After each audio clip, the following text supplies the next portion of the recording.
Saudara-saudariku yang dikasihi Tuhan, berkah dalam.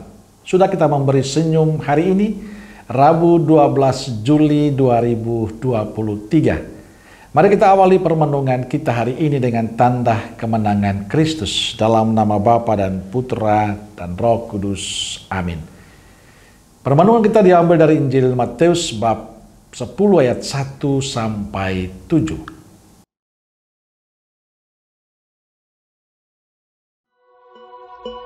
Yesus memanggil ke-12 muridnya dan memberi kuasa kepada mereka untuk mengusir roh-roh jahat dan untuk melenyapkan segala penyakit dan segala kelemahan. Inilah nama ke-12 rasul itu.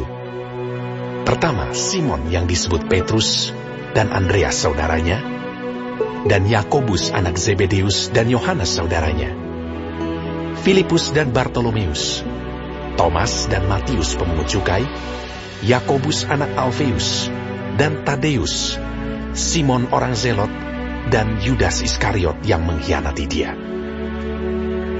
Ke-12 murid itu diutus oleh Yesus dan ia berpesan kepada mereka, "Janganlah kamu menyimpang ke jalan bangsa lain atau masuk ke dalam kota orang Samaria, melainkan pergilah kepada domba-domba yang hilang dari umat Israel.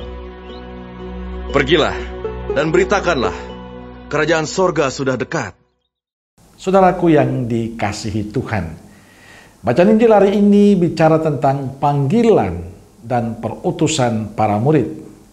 Yesus memanggil para murid dan mengutus mereka mewartakan sukacita Allah. Perutusan para murid didasari pada pengalaman perjumpaan dan kebersamaan mereka dengan Yesus. Para murid diharapkan mewartakan apa yang pernah mereka lihat, mereka alami, mereka saksikan, dan mereka hidupi bersama dengan Yesus. Pesan yang disampaikan Yesus untuk para murid jelas. Janganlah kalian menyimpang ke jalan lain atau ke jalan bangsa lain atau masuk ke dalam kota Samaria, melainkan pergilah kepada domba-domba yang hilang dari umat Israel. Pergilah dan mewartakanlah kerajaan surga sudah dekat. Pesannya agar para murid fokus pada domba-domba yang hilang, pada perutusannya, mewartakan kerajaan Allah. Saudaraku yang terkasih, apa yang bisa kita renungkan dari pesan Yesus hari ini?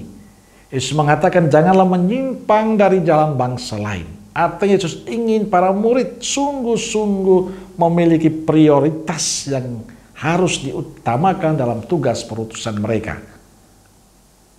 Mewartakan kerajaan Allah kepada mereka-mereka yang perlu diwartakan.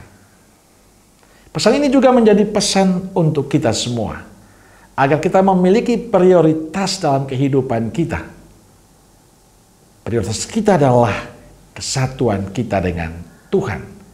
Namun sayang bahwa kita kurang memprioritaskan hal itu dalam kehidupan kita. Kadang kita memprioritaskan hal-hal yang tidak berkenan di hadapan Tuhan. Misalnya dalam pelayanan-pelayanan kita bukan lagi sungguh melayani dengan tulus, dengan sukacita, tapi ada kepentingan-kepentingan lain. Ingin dipuji, ingin diterima, ingin diakui oleh sesama. Maka hari ini Yesus mengajak kita untuk memiliki prioritas dalam hidup. Apa yang perlu kita utamakan dalam kehidupan kita? Bagi saya, yang paling penting adalah menghadirkan kerajaan Allah di tengah kehidupan kita lewat sikap dan cara hidup kita yang baik. Dan yang kedua, mengantar semakin banyak orang untuk mengenal Kristus.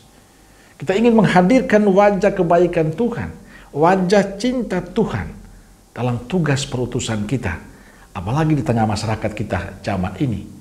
Kita berharap semakin banyak orang yang mengenal Kristus dan akhirnya mereka percaya dan beriman kepada Kristus. Itulah yang perlu kita perjuangkan terus-menerus. Tentu dengan sikap dan cara hidup kita yang baik. Amin. Semoga Allah yang Maha Kasih memberkati saudaraku sekalian, Bapa, Putra, dan Roh Kudus. Amin. Keluarga Kudus Nazaret, doakanlah kami. Amin. Berkah dalam.